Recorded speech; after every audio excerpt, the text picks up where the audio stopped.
did you figure him out? Round one. So Terence already had the game plan from round one on how he was going to stop Shawn Porter. Basically, he was going to use his ranginess. He said he had the better reach, which is true. He's going to use his ranginess to make Shawn Porter come in. And when Porter would come in, he would counter off the back foot. And you can see him trying that in round one. But the shot that he's looking for actually starts developing in round two. And so that little small thing, it's little small things like that that you got to look at and be like, okay, Crawford's looking for something early on. It's subtle, it's almost nothing, but it's really something. And then later on in round one, you're gonna see him start looking for the uppercut, but this is the orthodox uppercut. So this isn't the punch that finishes Porter. You see he's backing up, he's gonna lean on that back foot and then explode off that back foot and put all that weight into the uppercut. It's really in the second round where Terence really starts looking for that shot, and then you see that shot repeated for the rest of the fight. He's really looking for it over and over. And what he does often is that he'll bait Porter with the jab, like right here.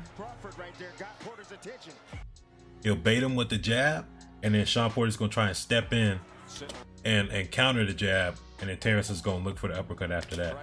So here you're gonna see him try and bait Porter with the lead hand. He's gonna try and like buzz him, annoy him, try and bring him in. And then when Porter comes in, he's going to try and time him with the uppercut. But this uppercut's going to be tighter. So he's playing with that lead hand. He's feinting and probing. And that uppercut wasn't as wide. That one was tighter now. So he's adjusting the trajectory of the punch. So he's getting down the timing. He's getting down the distance. And now he's getting down the trajectory. And so those are the three aspects. And then you'll see Crawford feinting and trying to get a reaction out of Porter. He gets the reaction. Tries to throw the uppercut again. This time he hits the body. And with knockout artists, when they recognizing patterns, you'll often see early on the same signs or the same type of situations that lead to the knockout. And the only difference between those situations early on and the knockout later on is the accuracy of the punch. So right here, Porter's barely gonna escape this uppercut because he's gonna overextend over towards the inside, and you see he overextends with that jab. Uppercut almost lands, but he pulls back just in time.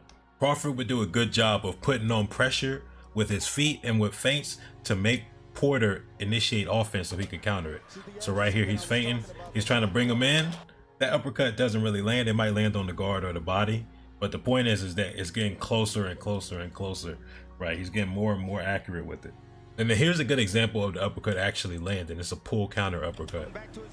He plants his feet. That's important. He's on the back foot, but he plants his feet so he can stay in the proper range to land the uppercut. Coming behind the jab, lunging forward, put his head down, boom. And again, the feints and the lead hand from Crawford trying to bait Porter into something. And Porter's gonna come in with a 2-1 and the counter uppercut's there. This is the round right before the stoppage. Pay attention to the sequence of events. Here we go. Body work in that last round and the short uppercut that we showed. That little move right there, it was super fast, but he was gonna throw the uppercut, then stopped and pulled it back. He was looking for it instantly, less than 10, only like 12 seconds into the 10th round. Boom. The same type of thing. Lead hand, bait him, bring him in, step back, plant, pull, uppercut. But I would say two important aspects of why this uppercut landed have to do with feet. Porter's more squared up, and Crawford has this outside foot position, meaning that this shoulder is in line with Porter's head. And so he's perfectly lined up with that uppercut, and then he has the perfect distance and he has the perfect angle. So, and then he has the perfect time, and then he has the perfect trajectory. That's a knockdown blow. Immortality serum out.